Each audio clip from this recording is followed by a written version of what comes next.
रोशनी शिंदे हे प्रकरण, जिजाऊच्या लेकीला झालेली मारहाण शिवरायांच्या महाराष्ट्रात झाली आहे. शिवरायांचा महाराष्ट्र आज शर्मेने मान खाली घालतोय. तिचं माता बनण्याचं स्वप्न, ती IVF ची ट्रीटमेंट घेत असताना ती सांगते की इथे मारू नका, माझं IVF चं ट्रीटमेंट चालू आहे, म्हणजे मला माता बनायचं आहे. प्रत्येक स्त्रीला एका वेळेस वाटत असतं की आपल्याला आई बनायला हवं. तिचं आई बनण्याचा प्रयत्न तुम्ही लाथा बुक्का मारून संपून टाकलं. तुमच्यावर केस नाही घेतली तरी चालेल, पण वरचा तुम्हाला कधीच माफ करणार नाही. तुम्ही तिचं आई बनण्याचं स्वप्न सुरडून टाकलं, तिला कोलमडून टाकलं. आज ती त्या धक्क्यात आहे, आणि ती धक्क्यात असताना तुम्ही तिथे पोलिसी बसवता. म्हणजे निर्दयीपणा असावा तर किती. अरे शिवरायांच्या महाराष्ट्रात स्त्रियांचा सन्मान केला जातो.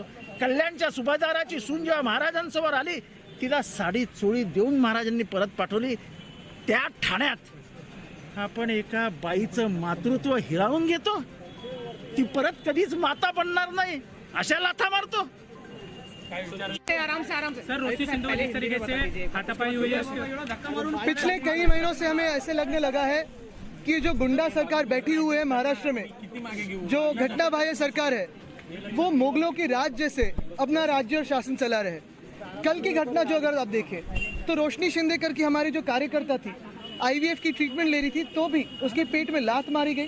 क्यों? तो उसने एक सोशल मीडिया पोस्ट इस सरकार के खिलाफ कुछ डाला होगा, इसलिए उन्होंने उसके ऑफिस में घुसकर उससे हाथापाई की। ये जो रोशनी ताई है, उन्होंने तो माफी भी मांगी थी, वैसे वीडियो भी बनाया जैसे उन्होंने गद्दारों ने, गुंडों ने पूछा, लेकिन फिर भी सीएम के गुंडों ने, जो घटना बाह्य सीएम है, उनके गुंडों ने उसे हाथापाई की। उसके CCTV फुटेज आपके पास भी है, हमारे पास भी है, आम जनता के पास भी है।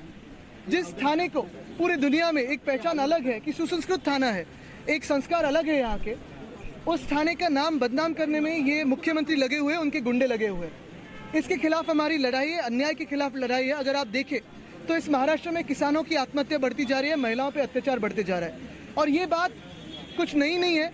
कई महीनों पहले ही अगर आप देखा होगा तो एक सांसद को, महिला सांसद को बहुत खराब शब्द इस्तेमाल किए गए थे। वैसे ही हमारे एक महिला नेता को देखिए बहुत खराब शब्द में उनके बारे में बताया गया था, बात हुई थी। लेकिन ये बात कहीं रुकती नहीं है, और जो थाने पुलिस कमिश्नर है, उनसे यही अपेक्षा है कि उनके मॉरल कॉन्शियस को मैं आज अपील कर रहा हूँ कि वो एक निपक्षपाती, जैसे बोलते हैं, त्रयस्थ बोलते हैं, न्यूट्रल बोलते हैं, वैसे काम करें, और जनता की जो आवाज़ है वो सुने और न्याय दे हमें, ना कि सिर्फ सीएम की सुने। यही हमारी बात है। थाना में जिस तरह से एक दहशत करने की कोशिश की जा रही है, वो बिल्कुल हम इसकी कड़ी शब्दों में निंदा करते हैं। जिस तरह से एक महिला को लात और घूसे के साथ मारा गया, वो बिल्कुल ही इसका समर्थन कोई नहीं करेगा। किंतु आज हमने जो मोर्चा निकाला है, वो मोर्चा पुलिस को जिस तरह से प्रेशराइज किया जा रहा है, और ये प्रेशराइज करके कंप्लेन जो लेकर जाता है, उसी पर कंप्लेन करने की एक अलग सी होड़ लगी हुई है। मैं फिर बार बार कहना चाहूँगी कि CM DCM साहब जो है, वो कृपया अपना डिमोशन ना करें। आप समूचे राज्य के मंत्री हो, आप समूचे राज्य के पालक हो, किंतु आप एक गुट के नेता की तरह बिहेवियर ना करें। बस हम इतनी विनती करेंगे। गृह मंत्री का जो खाता कोई और चला रहा है, ऐसा आपको लग रहा है क्या? गृह मंत्री का खाता कोई और चला भी रहा है, क्योंकि गृह मंत्री अपने ही पक्ष के लोगों को नहीं बचा पा रहे हैं। आपने देखा होगा प्रवीण दरेकर जी के साथ जिसने प्रवेश किया, जो सर्वे का कार्यकर्ता था, वारे को जिस प्रकार से बहुत बुरी तरह से पीटा गया, किंतु फिर भी बीजेपी के कार्यकर्ता को पीटा गया, फिर भी बीजेपी के गृह मंत्री उसको बचा नहीं पाए या उसके लिए कोई FIR नहीं कर पाए। और दूसरी तरफ मैं आपका ध्यान जरा इधर ले लूँ कि कल चंद्रकांत पाटिल जी कह रहे थे कि हम शिंदे और ठाकरे को इकट्ठे बिठाने की कोशिश करेंगे। इसका अर्थ यह है कि देवेंद्र जी की कोई नहीं सुन रहा है, और बीजेपी में 2 गुट तैयार हो गए हैं, और एक गुट जो है वो पूरी तरह से देवेंद्र जी को परास्त करने के लिए बुरी तरह से आमदा है। कमिश्नर से मुलाकात हुई, क्या आश्वासन मिला है? कमिश्नर ने कहा है कि let me check all the facts and we will do what is the needful. हम जो कार्रवाई है वो कार्रवाई करेंगे। जो हमला किया था और हमलेखोर जो थे उनके ऊपर कोई भी अभी तक कार्रवाई हुई नहीं है और इसके खिलाफ ये जो जन प्रक्षोभ मोर्चा आज उसका आयोजन हो रहा है, अभी चालू हो जाएगा अगले 5-10 मिनट में। शिवसेना नेता आदित्य जी ठाकरे इनका आगमन तो हो चुका है। सर क्या रूपरेखा रहेगा, क्या ये जो यहाँ के पुलिस है उनका जो कर्तव्य है कि गुंडागिरी के ऊपर पाबंदी लाए, गुंडागिरी करने वाले उनको कानून का उनके ऊपर कार्रवाई होनी चाहिए।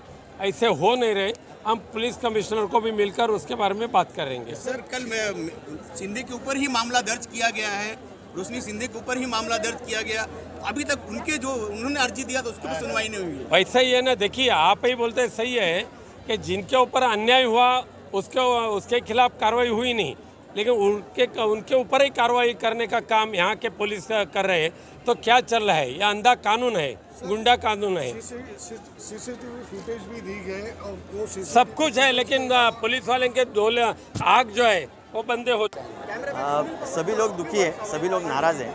जो जनता है और जो कार्यकर्ता है अलग अलग पक्ष के, वो सभी नाराज है। इसके पीछे कारण ये है कि गए 9 महीने से जो जिस तरीके का राजकारण इस महाराष्ट्र में चल रहा है वो गलत दिशा से लेके जा रही है। एक सीपी को एक कर्तव्य रहता है कि माजी मुख्यमंत्री जो आ रहे हैं उनको मिलना, उनसे समझना, उनसे बात करना, पर वो तभी थे नहीं। उनको ये पता रहेगा कि भाई प्रोटोकॉल माजी मुख्यमंत्री उद्धव साहब यहाँ पर आ रहे हैं, पर वो आते वक्त वो अगर रहे नहीं, इसका मतलब बहुत कुछ साफ हो जाता है कि जब भी आपको सही या सच्चाई के बारे में आप बोल नहीं सकते, आप सामने नहीं जा सकते, तो इस तरीके से भागदौड़ आपकी होती है। आज जो मोर्चे की शुरुआत हो रही है, कहाँ से हो रही है, उसका रूपरेखा क्या है? महामोर्चा में कौन कौन शामिल हो रहा है, क्या रूपरेखा है? महामोर्चा में आदित्य साहब है, उनके नेतृत्व में ये मोर्चा चल रहा है। इसी के साथ हमारे जो आघाड़ी में जितने पक्ष हैं वो सभी आ रहे हैं। आव्हाड साहब से लेकर, विचारे साहब से लेकर सभी लोग एक साथ हैं।